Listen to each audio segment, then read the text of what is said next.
9월 27일 증권사 데일리 헤드라인입니다. 대우증권 방향성 모색 구간 밸류 매력과 이익 개선 강도에 주목. 동양증권 흔들리되 추락은 아니다.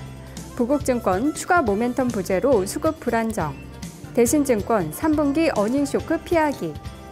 신한금융투자입니다. 시장은 체력 비축 중. 토러스투자증권 스페인의 출구는. 우리투자증권 60일 120일 골든크로스의 의미. 한양증권 10월 코스피 연중 고점 타진대 랠리 정점 가능성. 네, 오늘 아침 증권사들 이 QE3 영향력에 대한 분석은 좀 줄어든 반면에 이제 실적에 대해서 점차 관심을 갖고 있는 모습이었는데요. 오늘은 동양증권의 의견부터 보도록 하겠습니다. 흔들리되 추락은 아니라는 제목을 달고 있는데요. 최근 흔들리고 있는 글로벌 증시에 대해서 먼저 전하고 있습니다. 근근히 2000선 부근을 지키던 코스피가 어제는 장중 1960선 근처까지 하락하는 모습을 기록하기도 했는데요. 이는 국내 증시뿐만 아니라 글로벌 증시들이 비슷한 모습이라서 미국도 추가 상승에 어려움을 겪고 있다고 전하고 있습니다. 단기적으로 부정적인 이슈들이 우세해 있기 때문이라고 지적했는데요. QE3에 대한 무용론이 나타난 데다 스페인 구제금융 관련 불확실성도 아직까지 시장에 남아있기 때문이라고 지적했습니다. 따라서 단기적으로 시장의 변동성은 조금 더 확대될 가능성도 열려 있다고 봤는데요. 다만 이 변동성 구간을 넘어선다면 미국의 소비 관련 이슈들이 시장에 긍정적인 이슈들을 제공해 줄 수 있을 것이라고 전하고 있습니다.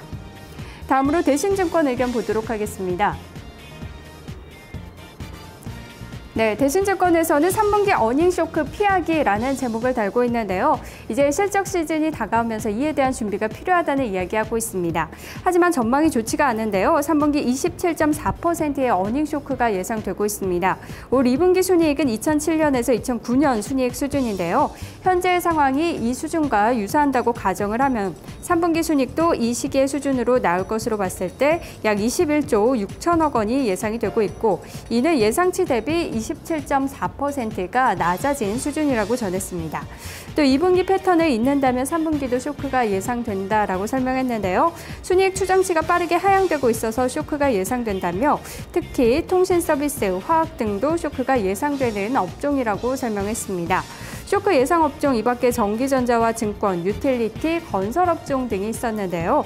3분기 이후 긍정적인 곳은 디스플레이와 자동차 부품, 보험 등이 있다며 이쪽을 좀 더 주목해보자고 이야기했습니다. 마지막으로 우리투자증권의 의견 보도록 하겠습니다. 60일, 120일 골든크로스의 의미에 대해 살펴봤는데요. 시장이 메인 이슈가 아니라 서브 이슈 때문에 다시 흔들리고 있다고 이 증권사들 비슷하게 이야기하고 있습니다. 서브 이슈, 필라델피아 연준 총재의 발언이 있었고요. 또 스페인에 대한 우려 등 지적하는 부분도 거의 비슷합니다. 하지만 스페인 10년 만기 국채금리는 6%대에서 안정적인 흐름을 보였다는 점도 특징으로 이야기하고 있는데요. 때문에 과도하게 우려할 필요는 없다는 이야기 공통적으로 하고 있고요. QE3 이후 나타나는 지표 개선세를 좀 기대해보자라는 이야기하고 있습니다. 9월에 컨퍼런스 보드 소비자 신뢰지수나 캐스실러 주택가격지수가 6개월 연속 개선세를 나타냈다는 점 등 이 지표의 개선 조금씩 나타나고 있다고 기대하고 있고요. 시장에 대해서는 우리 코스피 시장의 60일과 120일 골든크로스가 임박한 상황인데 이것이 성공한다면 중기 흐름은 더욱더 견고해질 것으로 이야기했습니다. 과거 2000년대 이후부터 이 골든크로스 발생 이후에 코스피 흐름이 추세 강화가 된 경우가 더 많았다면서 이번에도 주목해볼 것을 권했습니다. 지금까지 증권사 데일리 살펴봤습니다. 네, 증권사 데일리를 봤습니다. 기술적으로도 많이 좀 집중을 하는 모습들, 또 해외 변수들에 대한 이야기들도 계속 나오고 있는데요.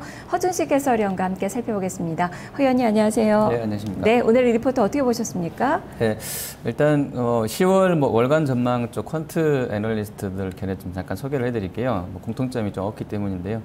일단 10월 달에는 역사적으로 밸류에이션 매력이 높은 업종들로 비중을 늘리자는 얘기를 좀 하고 있습니다. 자동차, 또 은행, 또 기계, 조선, 보험이 해당되겠고요. 그리고 또 다른 이야기로는 이제 유로존 관련해서 스페인이 이제 다음 달 21일 날 지방선거 전에는 구제금융 신청을 안 할 것으로 본다는 얘기가 조금 있는데요. 이렇게 되면 이제 18일과 19일 날 열리는 유럽연합 정상회담에서 스페인의 은행권에 대한 1,000억 유로 지원, 또 OMT를 통한 국채 매입 등의 논의가 진전되지 않을 수 있다는 점에서 우려스럽다는 쪽도 견해도 있습니다. 그리고 이익 전망 관련해서는 이제 3분기에 전자라든지 전기 제품 쪽, 또 증권과 건설, 유틸리티 통신, 또 화학업종이 어닝 쇼크가 나올 것이라는 리포트도 있었고요.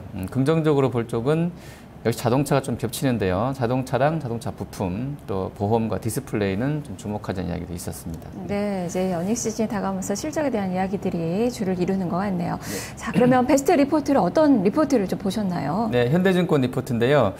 지금 글로벌 증시와 코스피 조정 분위기가 과거로 원상 복귀를 의미하는 9월 정책 이벤트와 효과에 대한 무용론에서 비롯된 것이 아니라고 한다면 다가올 실적 시즌에 대한 어떤 부담, 또 중국 증시 추가 하락에서 우려된 것이라고 한다면 충분히 인내 가능한 조정이라는 점에서 지금의 조정 기회를 저가 분할 매수 기회로 삼자는 이야기를 하고 있습니다. 그리고 최근에 조사되고 있는 이 코스피의 이익 수정 비율이 마이너스권을 지속하고 있고, 또 10월에 있을 중국의 당 대회 이전에 정부 차원의 정책 대응이 쉽지 않다는 점을 반영하면 당분간 지수는 한 1950선, 60선까지 내려갈 수 있겠는데 그 밑으로까지는 크게 빠지지 않을 것이다. 이렇게 좀 긍정적인 견해를 제시하고 있고요.